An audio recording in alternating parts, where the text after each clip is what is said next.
everyone, my name is Tiff and welcome back to my channel. Today, instead of a vlog, I'm actually going to be going over my huge TBR box of books. So for a while, I thought that I was going to be moving away from my parents' house, and so I packed one singular box of books that I would take with me. And basically, this box became my TBR list. I am now not leaving home for the next year, and so I'm doing what's essentially a TBR unboxing. And I'm going to go through the books that I intend to read in the next coming months. So the very first book on my TBR list is actually what I'm reading right now. It is Bury Our Bones in the Midnight Soil by V.E. Schwab. This is a signed edition, which is pretty cool. And I am currently about 120 pages into this book, and I'm really intrigued so far. The Invisible Life of Addie LaRue is one of my favorite books of all time, and I love the whimsy of it, but I think this one is a bit more fantastical, and I guess what I mean by that is that for some reason I found Addie LaRue to be more easily believable than this one. I think because Addie LaRue was more of a unique idea of making a deal with a devil so that way you can like live forever sort of thing, whereas this is dealing with a classic fantastical beast. If you've read this book, you know what I'm talking about, and if you haven't read it, I don't want to say what it is because I don't want to spoil anything. But yeah, anyway, this is dealing with something that's more of like a classic element in fantasy books, and I think because of that, I'm not buying it quite as easily as I did with The Invisible Life of Addie LaRue, but we'll see. I'm still really excited to have this in my collection and really excited to be reading this. These are the first two novels in the series, A Good Girl's Guide to Murder series, and I've actually already read this one, but it's been so long. I also read this in a single sitting. It was that captivating. But I want to read the second one, and in order to read the second one, I know I need to go back and read this one first. And then after this one, there's still a third, As Good as Dead. I think that's it. But like I said, I want to read this one first to remember what it is, because it's been years. I don't really remember. But I know, like, it literally was one of my favorite books of the entire year. It was so good. I gave it 5 stars, which I never do. And so I want to read the second one. Switching it up, and I'm gonna warn you, this TBR list is gonna be wild. I have Ovid's Metamorphosis. Like, the absolute switch from a YA murder mystery to classic text is crazy. But I read part of this, I've never read the whole thing, and on a sort of like a gap year from graduate school level education, I would love to read this. This is another book I've read portions of but never read the whole thing, Marriage History by Stephanie Coontz. This was so interesting to me when I read it for class. I actually just bought like well, I didn't even buy it. I found like a definitely illegal version of it online, and I didn't pay for the thing.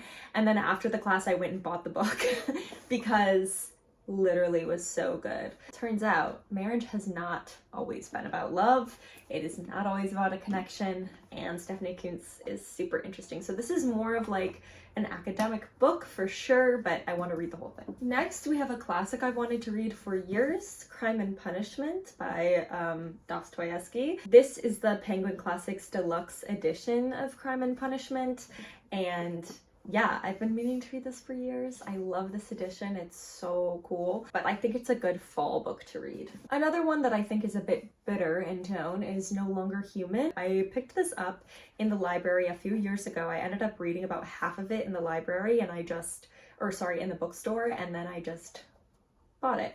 But I haven't really touched it since, and it's been on my list for a while. Another one that's been on my list for a while is Shuggie Bain by Douglas Stewart. My sister got this for me in Christmas of 2021, and I still haven't read it. This is not to say that I have been sucking at reading in the past couple of years. It's just that my TBR list is quite literally hundreds of books long, and so stuff I've had on my list since 2021 I still haven't gotten to yet.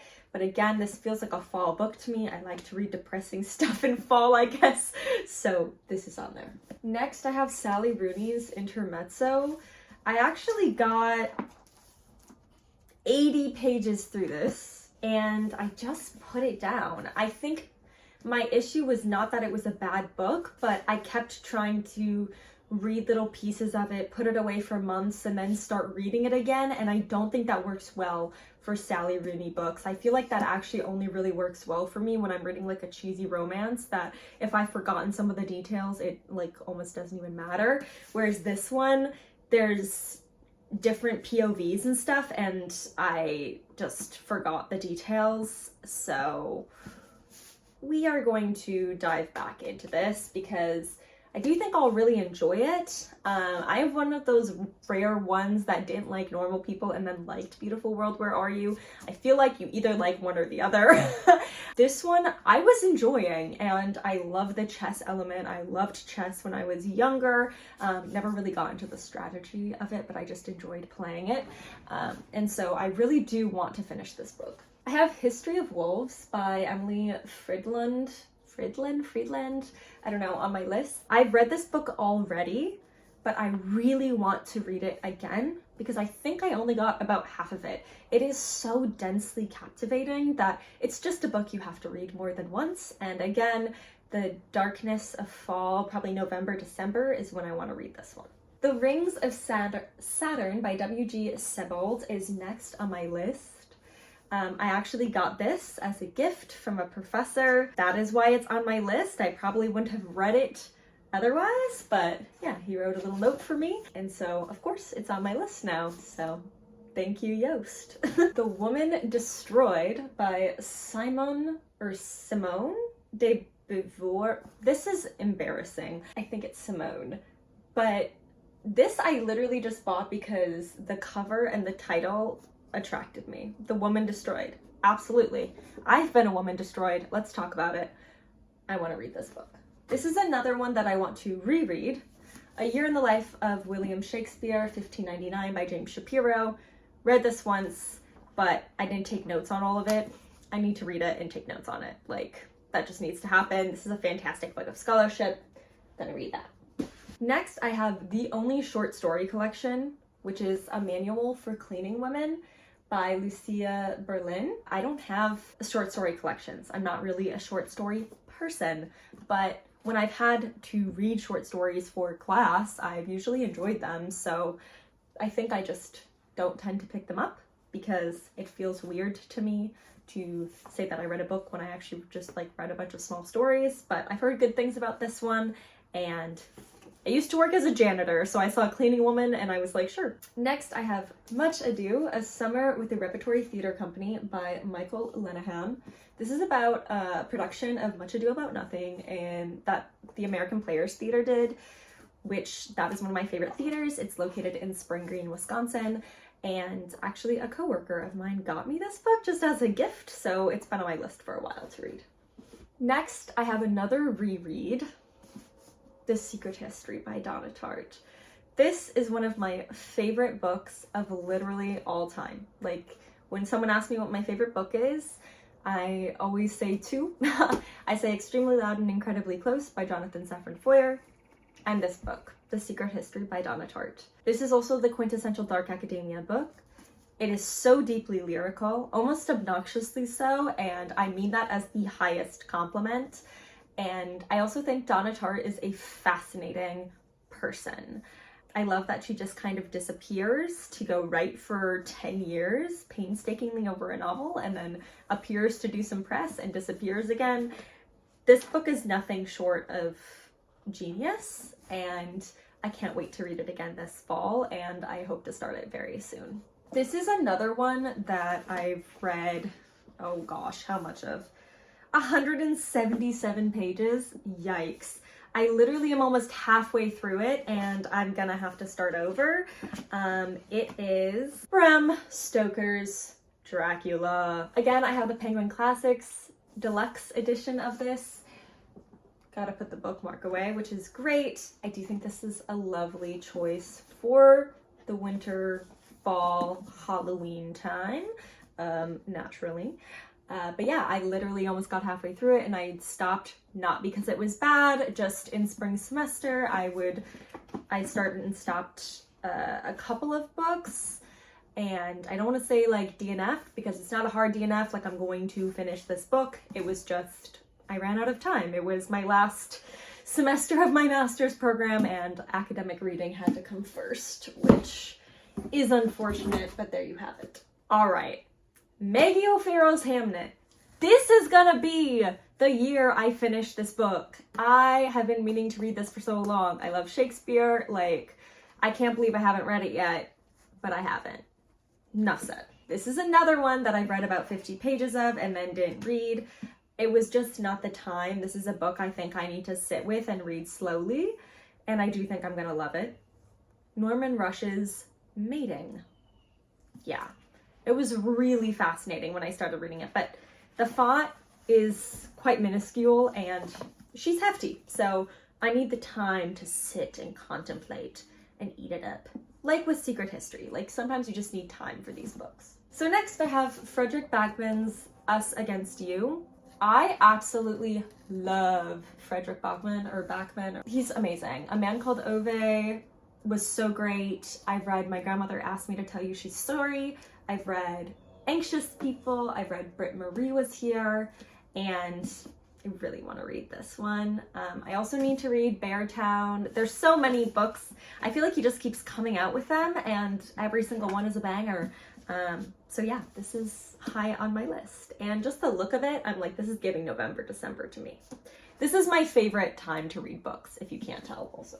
Another one that I've been meaning to read for a long time, I don't know, it's been one of those books that I think I felt this way about the Seven Husbands of Evelyn Hugo, where everyone was reading it and so I almost like didn't want to read it because I was like, there's no way it's this good. But I think it might be, is Lessons in Chemistry. And when I read Seven Husbands of Evelyn Hugo, I was like, this is big for a reason. This book is fantastic. I think I'm gonna like this. This is by Bonnie Garmis. My mom read it and she really liked it and she has good taste. So yeah, I'm hoping I enjoy this book. I think the like cover is actually throwing me because it looks like this sort of like rom-com-y situation, but I know enough of the book to know that it's not that. So I'm excited. Another Donna Tartt, The Goldfinch. My mom read this book and said it was great, and I've been meaning to read it for a long time. I got my hands on a used copy of it. I just simply must. The next one is Haruki Murakami's Norwegian Wood. I think I heard about this first, either from Jack Edwards or Ruby Granger, can't remember which one, but I bought it on their recommendation and it just seems like a fall book to me, so we're gonna read it. To be honest, the cover, in my opinion, is kind of ugly, and that's been the reason I haven't read it yet, which is horrible. But I'm really excited to actually read it. It's time, y'all. It's time for depression. A Little Life. Yeah, I don't think we need to talk about this book. I think everybody knows that this book like wins the award for most traumatic. And then the very last book I have is another one that I started and then just didn't get into. I was like, I don't think it's the time for me yet to read this book. And I'm hoping that soon it will be. It's Three Women by Lisa Taddeo, who knows, but my friend Brie recommended this to me and so I'd like to read this. Now that was a lot of books and I have no idea when I'll actually finish all of these, but I hope you enjoyed, and I will have reading vlogs coming in the future so that way you can see where I ended up actually going with these, which ones I ended up reading and what order, etc, etc. But for the next few months, those are all of the books I am going to read. I hope you enjoyed this video, and if you did, please like and comment down below what books are on your TBR, and please also subscribe. I would really appreciate it. And thank you so much for watching. Don't forget to strive to inspire. Bye!